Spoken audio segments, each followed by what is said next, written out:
everyone, good morning. Our Bible verse for today is all about Mark 11:24. Therefore I tell you, whatever you ask for in prayer, believe that you have received it and it will be yours. Kaya nga sinasabi ko sa inyo, ang lahat ng bagay na inyong idalangin at hingin, paniwalaan ninyong tinanggap na ninyo at iyo'y ay mapapa sa inyo. So, we do not receive because we do not pray. Akala natin kasi kapag dahil inisip natin, mangyayari na siya. Pero, mas mangyayari pala yung mga bagay na gusto natin kapag idinaan natin sa prayer. Kasi, yung ating Panginoong Diyos, napaka-generous niya. At gusto niya talaga na matupad yung mga panalangin natin. Kaya lang, matutupad yung panalangin mo kapag yung prayer mo is naka-align kung ano yung will ni God.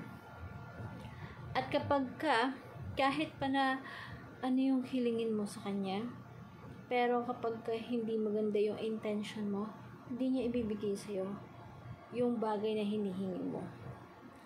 Kailangan clear sa isip mo at sa puso mo na yung bagay na ipinagdadasal mo, ibibigay niya sa'yo for the greater good of all dynamic, para sa nakabubuti ng mga karamihan.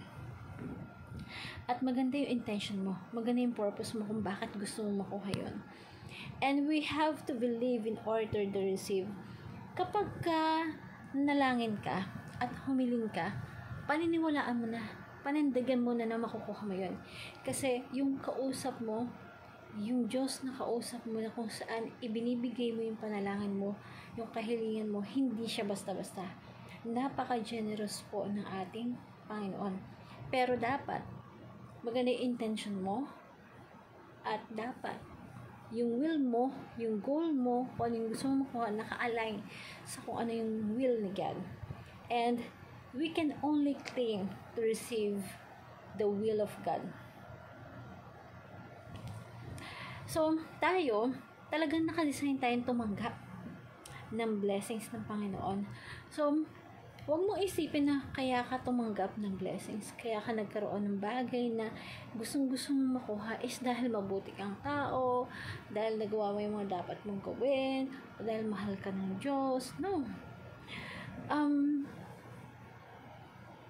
You receive the will of God kasi mahal ka ng Panginoon. Kasi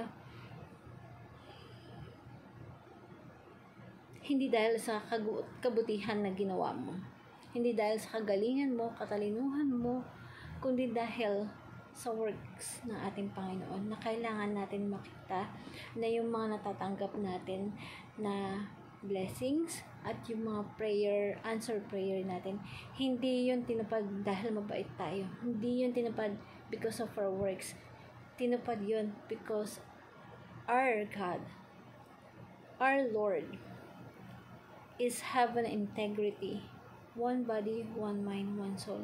Kapag may sinabi siya, tutuparin niya yun, gagawin niya yun, at kumbaga sisiguraduhin niya na yung binitawan niyang salita ay mangyayari because He is faithful to Himself. And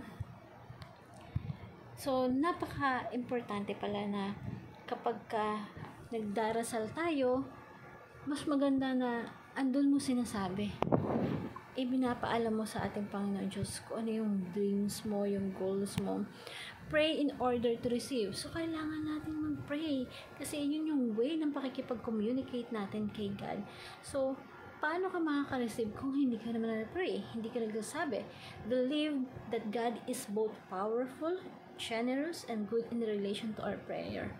So, dapat yun, panghawakan mo yun, paniwalaan mo na napaka-powerful ng prayer because through prayer, we have that medium to communicate with God.